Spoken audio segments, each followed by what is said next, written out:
evening family. Let's talk about the truth of the so-called $5 Indian. The Dawes Act of 1887 broke up tribal lands, giving allotments of 160 acres to heads of household and 80 acres to single adults.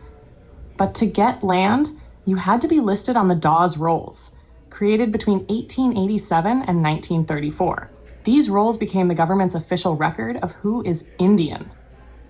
The problem? They were full of fraud.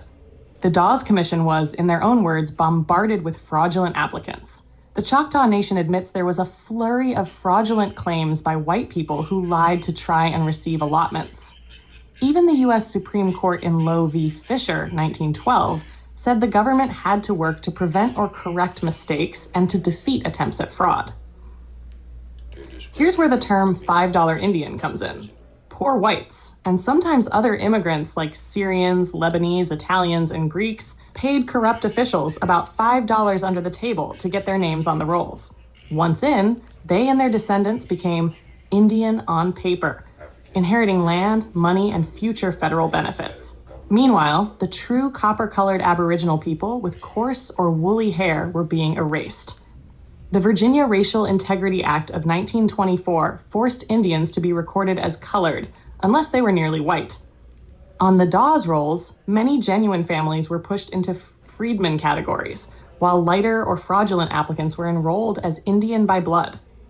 The National Archives even admits the commission had authority to strike names placed there by fraud, but many fraudulent names stayed.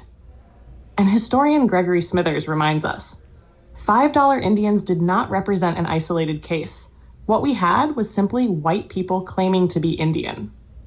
Family, this is why so many reservation populations today don't resemble the copper-colored people described in the 1500s and 1600s.